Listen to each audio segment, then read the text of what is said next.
Welcome back to the Morgan Streetman Show. We're getting into a discussion about social media censorship. I think, Morgan, you and I have both experienced it to some degree. Yeah, well, I mean, I know I have because, I post, I've got about 1,000 followers on Twitter, and any of my posts are rarely viewed by more than 50 people. So I don't think Twitter is pushing my posts out to my followers. So when they go onto their Twitter account and they go scrolling through, they just don't ever see the posts. Because if they were to see them, it would go towards my impressions count, which, like I said, is always about 50. So that means about 50 people saw my post go across their screen at some point. It doesn't mean they really looked at it. It just means it went across their screen at some point.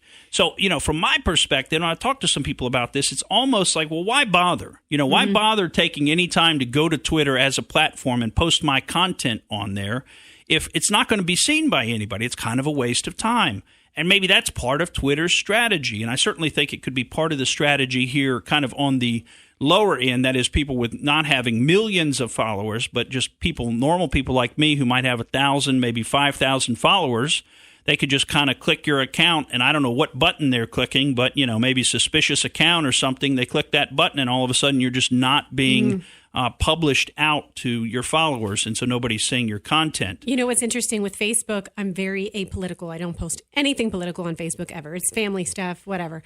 And then on Twitter, I will like a tweet here, a controversial tweet. Hey, George Papadopoulos, I like what he has to say. I like what Morgan Streetman has to say. And I lose followers on Twitter, I swear. Maybe it's my imagination, but I've kind of connected the dots. If I like something that seems to be a bit controversial, contrary to how they would see things, Absolutely. It seems like I lose followers. Right. And you don't even know if that's your followers saying, oh, I don't want to see anything political. Right. Or it could just be Twitter. I mean, apparently that's what I'm saying, even if I just like something. They take people away. Well, we had one of our longtime listeners have a similar experience, and so he's actually called in today, and it's Gary Allen. Gary, tell us about what happened to you last week. Okay, on Wednesday, 7/3, and it was approximately 8:30 a.m. as they have it listed. Not sure exactly, but I had a message flagged for violation of their community standards policy, and pretty much simultaneously, there was a crash on Facebook and Messenger and also one other service, which I don't use. So as I tried to post as a test in different places, all I was getting was the rebuffer sign, and I felt I was just being instantly blocked. Wow. So it was kind of a simultaneous error that I thought I was being singled out and felt quite proud. But that's basically what happened. I mean, I tweet on the fly. I don't tweet for anybody else but myself. It's a matter of venting, actually. It's Gary's I World know a lot of people on see Twitter, what I post, right? but they won't respond. Yeah. So go ahead. I'm sorry. I said it's Gary's World on Twitter, so you do what you want to do. It's your Twitter handle. Exactly. Well, Gary, to the extent that you can without causing me to be fined by the FCC, tell us a little bit about the tweet that actually got you. What did they do? They basically suspended you for a full week on Twitter? No, I was suspended and asked for a review, and then they said it's still violated, so I can only see it on my page. I mean, as I look at the message and I look at their community standards, possibly my message of or my mention of illegal migrants and also the country of Ecuador involved, I think that they could possibly use that as a reason to, block me. But seeing the other things that are on Facebook and Twitter, and that was a retweet from Rob Smith on Twitter, by the way, which I retweeted and commented on. I mean, some things I see out there are ridiculous. I believe that's your feeling as well. Oh, absolutely. I mean, I guess I take it from what you're saying that if they did suspend you under the community standards, which, seem to be interpreted by the individual who's enforcing them as opposed to actually being the rule of law where you could look and see in the community standards what you are and are not allowed to post. It seems to be up to their opinion whether you violated it, but maybe they would say that by use of the word illegal, because we already know that they've said that the word illegal alien is, a racist slander, essentially. And even though that word has a legal definition, that word's been used for, I think hundreds of years in this country. And, as a matter of fact, the people are not here legally. So it is an illegal person they've come here, but the control of the media has been such that by and large they've all banded together and said you're not allowed to say that word anymore. Do you think is that the word you think that got you in trouble?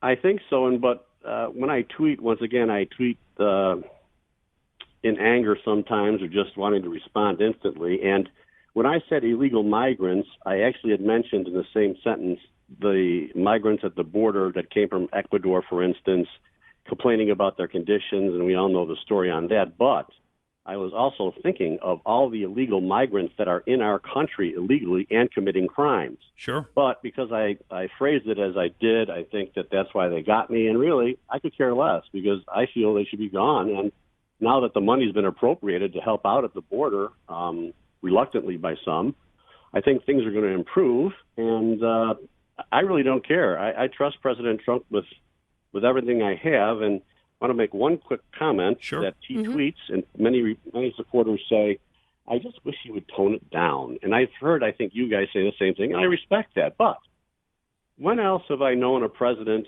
that has told me every day what is in his head and he is thinking, A, and B, I could be tweeting that. I think exactly as he does. And when he tweets out, I'm saying, good man, because that's what we believe. He's redefined what a president is, not the stuffy, staunch president that says this and that at the press briefing. And also, as far as socialism, quickly, look at the countries that are socialist, including countries that are in trouble, Greece, Venezuela. Those countries, their leaders are always living very, very well, and their people are suffering. Mm-hmm. So I really have no respect for them, and socialism, of course, is all out. You have to look at history. Right. Two things to respond to your first comment, Gary, about President Trump and when he tweets it, how it makes you feel. It's interesting because I get very frustrated the more stories I read about various censorship on Twitter. For example, James Woods. Okay, he's not allowed to tweet anymore. And I thought a lot of what he said at times made a lot of sense, but he's lost his privileges. Mm-hmm. And so it actually gives me comfort when you see I get scared sometimes. I think, wow, are we not going to have voices anymore? Freedom of speech is going away. So President Trump saying things the way that he does reminds me that, well, at least with him in that position, we don't have utter, violation of freedom of speech. So that makes me feel pretty good. Right. But even he says he thinks his account has been, somewhat toned down in a sense of it's not being pushed out to all of his followers. He thinks he loses followers. And supposedly they're trying to look into this. And I know Congressman Devin Nunes actually has a suit against the various social media companies for this kind of targeting of conservatives. And, you mentioned James Woods, but we also had Diamond and Silk, I think, got deplatformed from Facebook. You remember? I know you're looking shocked. But the thing is, we forget about these things because, it's just like... They go away and we don't hear from him anymore. We forget about him, Laura Loomer. Well, the Gestapo shows up in the night. People get shuttled into a van and driven off and never mentioned again. They're essentially erased from the world. And so we kind of forget about it because we tend to focus on what the media is repeating over and over again that we ought to focus on. But, others, Alex Jones has been seriously deplatformed, I think, across the board on social media. Milo Yiannopoulos also has been deplatformed pretty much across the board, and Paul Joseph Watson. Now, none of these people do I agree with everything they say, or maybe even in the case of Milo Yiannopoulos, I might not agree with a bunch of what he says. But I support people's right to speak their mind. That's one of the core concepts in our government and in our country is the idea that we are supposed to protect freedom of speech, even speech that we don't like and speech that we don't agree with. And that seems to have fallen by the wayside, and particularly in the way that people are interacting with each other. And Gary, an interesting thing is that, the stuff that you posted is mild. It's mild compared to what we've seen posted by some of the Antifa accounts or some of the stuff we've seen posted by Alexandria Ocasio-Cortez and the kind of things that she's said about, for instance, Customs and Border Patrol, and the things that they're allegedly doing to migrant girls, which are totally fabricated. She just made that up and slandered them with it, but she doesn't get deplatformed. Then you retweet somebody else and make your own personal comment, and they hammer you for violating the community standards. Exactly, and James Woods was fantastic. I love the man. I agreed with everything he said, as far as I can tell. And Diamond and Silk, their humor and truth is definitely needed during this time, especially with many African Americans jumping aboard and realizing that it's the Democratic Party that's destroyed them, not the Republican Party. And I'm not a lifelong Republican because when I was younger, I was ignorant. But now that I've been studying up, boy, I should have never been a Democrat in my entire life.